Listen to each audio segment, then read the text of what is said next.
Well, the leftist country of Ecuador has offered sanctuary to the founder of Wikileaks, Julian Assange, and now the latest threat from Wikileaks is plans to leak a major U.S. bank's, quote, state secrets. They won't say where, when, or what bank, but Wikileaks says the coming release of this unnamed bank emails will be compared to Enron if they release harmful information about a big U.S. bank.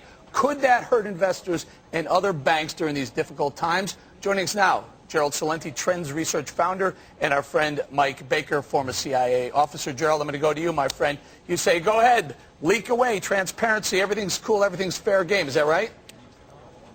That's right. All these people that are talking about other people's lives at risk, I heard the same story when they came out with WikiLeaks, Iraq, and Afghanistan leaks.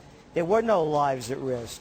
What's at risk here is showing the incompetence, the buffoonery, and the ineptness of the politicians, the buffoons on the world stage. It's being exposed in front of our eyes. Fair enough, fair enough, Gerald. Fair enough. However, if you're going to put people in harm's way, if you're going to put some of our service people, some of our intelligence officers in harm's way, shouldn't you at least, shouldn't there be a filter there? Like, hey, maybe we shouldn't go ahead and allow these to be, I don't know, published. Well, how about putting our lives in harm's way? I just heard the king of Saudi Arabia allegedly say that we have to go cut off the head of the snake in Iran. Shouldn't we, the people, know what our men and women are dying for? Well, hang in there, Gerald. Hang in there. The democracy of Saudi Arabia? I want to go to Mike Baker. Mike, in just the last couple of days, the Christmas tree bomb plot in Seattle thwarted because of intelligence. 2010, Pakistan-born U.S. citizen Faisal Shahzad, Times Square bomber, a couple of blocks away from here, thwarted. Afghan immigrant Zazi, the Zazi brothers in Denver, were planning to blow up the New York City subway system. Sears Tower. Time and time again, intelligence stops this, saves people's lives, but Mr. Gerald Celente says, no, don't do that. Make sure everyone knows every investigation. What do you think, Mike? Right. Well, I guess maybe Gerald's got some, deep operational intelligence, background that I'm not aware of. I didn't say that, by the way. I know, but I mean, I'm just not sure where to go with some of these comments because they border on the bizarre. Look, I mean, I understand, Ellis talking about this notion of it's wrong for what Manning did, but it's okay for us. I mean, it's almost as self-righteous and self-serving as Assange himself. No, Julian Assange, you can understand, he paints himself as an anarchist, right? So, by definition, he doesn't care about anything, and he could certainly care less about the consequences of his actions. At the point usually where an anarchist for their actions ends up in jail, that's when they get religion. And, my point... Hold on, I want to go back, guys, I just want to go back to Gerald. Gerald, you didn't say that, but you're saying... we should have a transparent... what I'm saying is... What do you want? You want an open book, all investigations open? Let me finish. What I'm saying is that the information that we've learned so far has not put anybody's lives at risk. The information that I've received from what I see is that we have a bunch of losers out there that they call foreign policy experts. And what I see out there behind all the charade of handshaking and all of these wonderful photo ops are backbiting and incompetence. Well, welcome to the real world, Gerald. Yeah.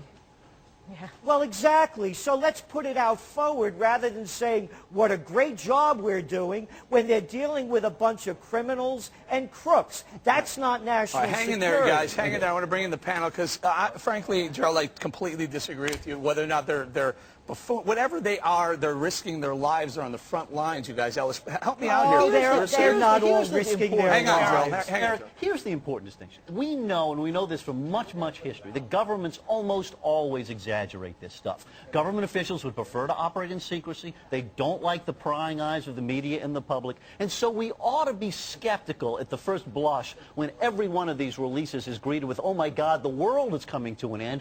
Chances are that really isn't true. So let's try to be a little more balanced in our analysis. Ellis, they didn't just have what you saw in the papers about the Saudi Arabian king, about the Prime Minister of Germany and all that. There is other stuff that was released that is coming to the context of CIA operatives out there. Well, we have to protect our people, our intelligent people out there. I am not arguing that secrecy is unimportant. I am arguing that we have different roles in our society. The military and the government has some legitimate but I'm not sure. I'm not understanding what you are arguing. It's not my job ahead, Baker. Okay, I'm just saying, I'm missing. Baker. Yeah, I'm missing the logic train on this whole not my this job, whole point. or yours It's not. either. Yeah, it's well. Hold on a second. First of all, again, I mean, people tend to rush into this and say, well, look, Iraq, Afghanistan, nobody's lives were put at stake. Well, God bless you for having some Kreskin-like ability to understand all of this when you don't know what's going on out there. I don't but what we're trust you, doing is Baker. well, thanks very much I mean, for I don't that. want you to decide what the people know. But the I'm not point asking- I'm not here asking isn't to whether you decide. trust Mike Baker or Right. whether or not I you should don't. publish this stuff. The point here is, as some would have it, Gerald, if I'm wrong, tell me I'm wrong, there should be an open book. If they can find out, let's expose them. My point is, you put people in harm's way when you do that. What I'm saying is that the government has been telling us one thing, and we're learning another thing. The how it happened is another issue. So the what? fact is, Who when you look- cares? That but the happens fact around is the when world, you- Gerald. Guess what? If Well, we're going to the have an fact open is book, it I'm should- sure Saudi Arabia doesn't have an open book, or Iran have an Well, open we're book. supposed to be. We're Look, it's- supposed to be a democracy. I've heard these politicians talk about transparency till they're blue in the face. It's a cover-up. And now we're seeing how inept they are. That's Hold on, the let's get in here. embarrassment. Jump Well, in here. full marks for only getting 3 minutes into this before we have a This cover is up. absolutely ridiculous. I mean, you said the logic train, Mike Baker. That train left the station a long time ago, early in this segment. I mean, really, where's the responsibility? And you could actually argue priority number one now should be, I don't want us to get too focused on capturing this guy or executing this guy. The focus should be making sure that it doesn't happen happen again. Well, But the I want question him is, held accountable, too. hold on a minute. That's Why what didn't you said. why didn't we prosecute a long time ago? This is not the first time Also, you WikiLeaks happened. you have issues. You have issues that are very sensitive. It came out that China wanted North and South Korea to combine and get along, and this is coming out. This is very intricate diplomatic And stuff by the that's way- going on. by the way, guys, hold on. People like this like this. Why are you guys letting Ellis, the hold on. military off the hook here? Ellis, No hold one's on. letting the How about military this? off the hook. How about there could be hundreds of thousands of documents that are even substantially more sensitive. Right. Absolutely. They We're are. just getting Right. some of it because I Yeah. assume nobody read all 250,000. That's the pages. point. Listen. I mean,